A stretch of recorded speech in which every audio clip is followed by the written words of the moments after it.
By failing to prepare, you are preparing to fail. How is it that over 90% of people lose money in the stock market when the stock market always goes up over time? In this video, we are discussing everything you need to know about stock investing so that you are well informed and, most importantly, prepared for all the ups and downs that come with stock investing before you begin on your journey. I will first provide a brief overview of stock investing, the risks associated with it, ways to reduce your overall risk, stock investing strategies, how to research stocks, and conclude with how to build a well-balanced portfolio. Hello and welcome back to the channel. If you're new here, my name is Andrew and I'm a certified public accountant and former financial analyst. And on this channel, we explore data-driven strategies to help us achieve financial independence. Now, before you invest, it's important to understand the fundamentals of stock investing. A stock is a type of security that indicates a share in the ownership of a corporation. So when you own a stock of a company, you actually own a very, very, very small percentage of that company. Now, why should you, I, or anyone else even invest in stocks to begin with? Well, the first reason is due to a financial concept known as the time value of money. Essentially, the value of $1 today is worth more than the value of $1 in the future due to inflation. Over time, the price of goods and services in the economy increase, and so if you don't invest your savings and earn a return higher than the rate of inflation, you're essentially losing money each year. And while there are a bunch of other investment vehicles that can get you a reasonable return, the US stock market is considered to offer the highest investment returns with a historic annualized average rate of return of 10.26%. Now, the two main methods to make money from stocks is through appreciation and dividends. So let's say you bought a stock for $10 and now its value is $20. Your investment has grown by $10.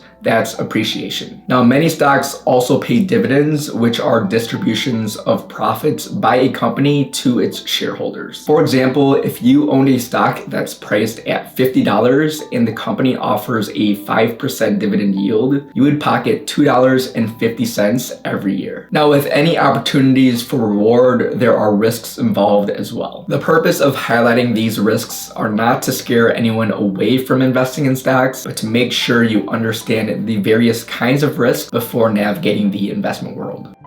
The financial risk of stock investing is that you can lose your money if the company whose stock you purchase loses money or goes bankrupt. One great example was Bear Stearns, a global investment bank whose share price was as high as $170 in early 2007 before crashing down all the way to $2 a share by March 2008 due to overexposure of bad debt. The economic concept of supply and demand is the nature of market risk. When many investors want to buy a particular stock all at the same time, it becomes in demand and its share price rises. On the other hand, if no one is interested in a stock, then its share price falls. Therefore, the price of a stock you own can rise and fall drastically in a short period of time.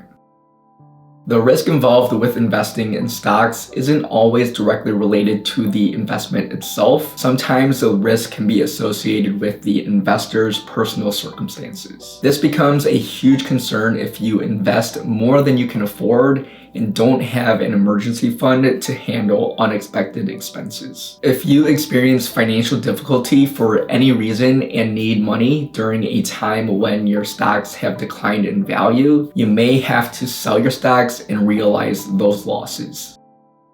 Now, the Federal Reserve, the United States' central bank, can raise or lower interest rates that in turn cause other banks to raise or lower their interest rates accordingly. Historically, rising interest rates have an adverse effect on stock prices. Interest rates are high as of the time of recording this video, but the Federal Reserve has plans to lower interest rates this year and next year, which may have a positive effect on stock prices in the short term. Now, other risks include political and governmental risk, tax risk, and emotional risk, as investing in stocks requires logic and discipline, which means not making buy and sell decisions based on your emotions. Now, even though investing in the stock market has its risks, there are 3 key ways to minimize them. The first is educating yourself on the stock market, so how it works, factors that affect stock value, how to research stocks, and more, which I all cover throughout this video. The majority of people who have lost money in the stock market have done so because they spend more time analyzing Yelp reviews to decide where to eat for dinner than they do analyzing where to invest tens of thousands of dollars. The second is making sure that you are financially secure before you start investing into the stock market. Ensuring that you have an emergency fund with at least 3 to 6 months worth of living expenses covered and no high interest debt is crucial prior to investing. Your investment fund should only include excess cash that won't have to be touched for any personal reasons. And the third is making sure that your stock portfolio is well diversified, which I will cover in more detail later in this video. Now, before you become an investor, you have to determine what your investing strategy will be. Investing for long-term growth or investing for income and cash flow. Majority of people choose to invest in stocks to grow their wealth through capital appreciation. The 2 types of stocks to invest in if looking for long-term growth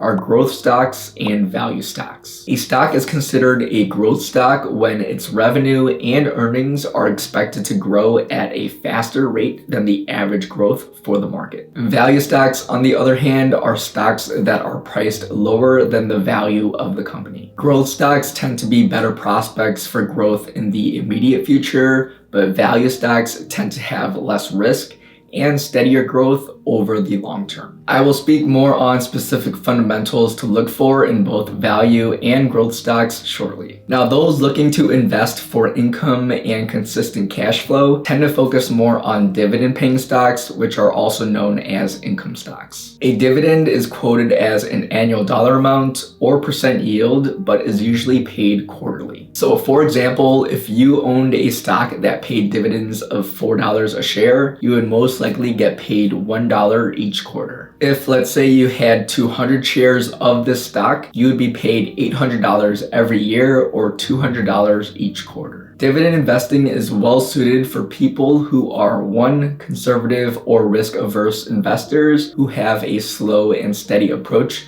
to growing their money. 2, people close to retirement who are concerned with regular income that keeps up with the rate of inflation. Or 3, dividend retirement plan investors, which are those who like to compound their money with DRPs. Now, to actually start investing, you need to first choose a broker to set up a brokerage account. There are many brokers to choose from, but I've personally used Robinhood, Webull, and Vanguard. Now, there are various types of brokerage accounts available, including cash, margin, and options accounts. But for purposes of this video, we will only focus on cash accounts. Once you set up a brokerage account, you can simply link your bank account information to your account and start transferring funds to invest. Now, what research should you do to pick the right stocks? The 2 main types of analysis are technical analysis and fundamental analysis. Technical analysis is trying to understand where a stock's price is trending based on market behavior. It focuses on using chart patterns to analyze market movements and understand trends. If you've ever seen day traders on their computers looking at charts like these,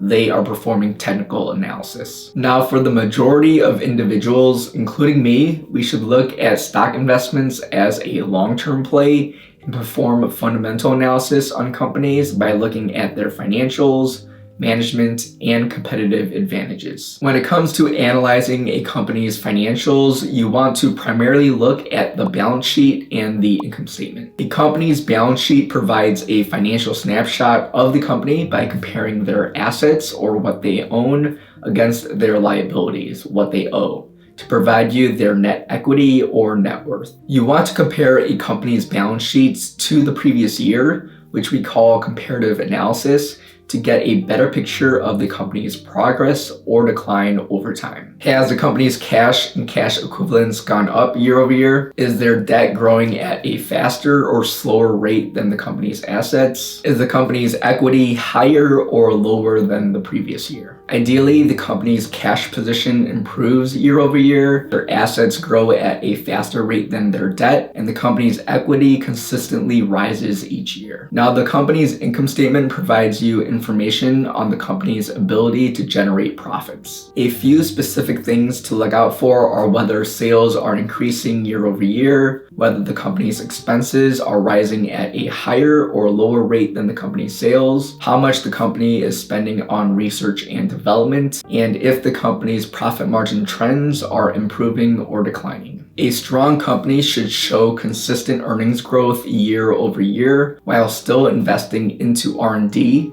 which focuses on new product development, as that indicates future earnings and growth. Now, while it's important to compare a company's current performance to its past performance, it's just as crucial to compare a company's performance to other companies in the same industry, and the best way to do so is through financial ratios. Two specific ratios that link to the income statement are the price to earnings ratio and the price to sales ratio. The price to earnings ratio is important in analyzing a potential stock investment because it's one of the most widely used parameters of a company's value. This is because it has a direct relationship between the profits of a company and the company's stock price. You calculate the PE ratio by dividing the price of the stock by the earnings per share. The higher the PE ratio, the more you pay for the company's earnings. So by comparing one company's PE ratio to others in the same industry, you get a better apples to apples comparison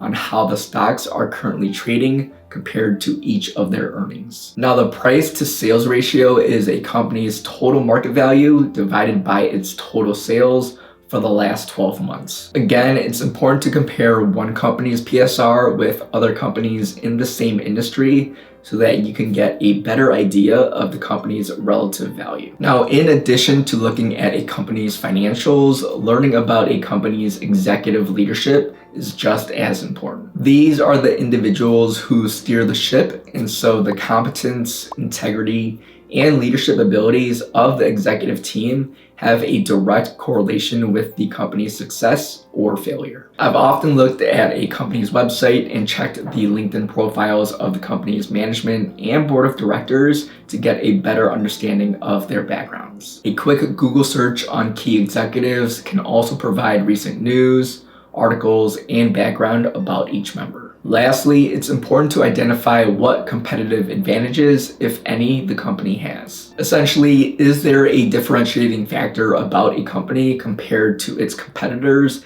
that make them better? Factors like having a strong brand, superior technology, and excellent customer service are just a few competitive advantages that can play a big impact on a company's performance. Now, all strategic investors don't invest all their money into one single company. They build a well-balanced portfolio. A well-balanced portfolio will cater to your risk tolerance and investing strategy, but will lower the potential risk that come with stock investing. And the best way to achieve this is through diversification. Diversification is the strategy of spreading your investments across different asset classes, industries, and geographic regions to reduce the overall risk of your investment portfolio. So even though this video solely focuses on stock investing, it is smart to also invest in other vehicles such as bonds and real estate, just to name a few, to further mitigate your risks. Now, when it comes to stocks in particular, it's good to invest into companies among different sectors,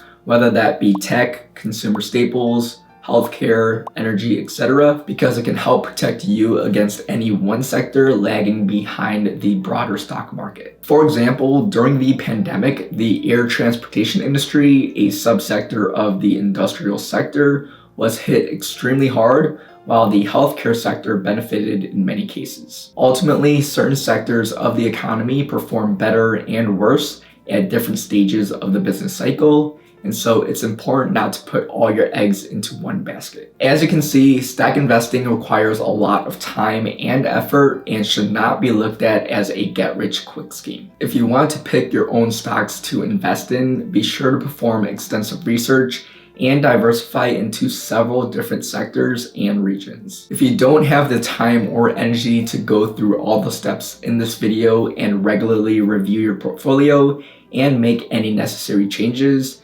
investing in index funds or exchange traded funds are a great alternative. These allow you to invest into a basket of different companies at the same time, which provides you with extensive amounts of diversification. Now, if you enjoyed the video, be sure to check out this video here if you want to learn how to pay less taxes. If you found this information helpful, I would really appreciate it if you gave the video a thumbs up. And if you want to see more content similar to this in the future, be sure to subscribe as I post videos like this every week. As always, thank you all for watching, and I hope to see you in the next one.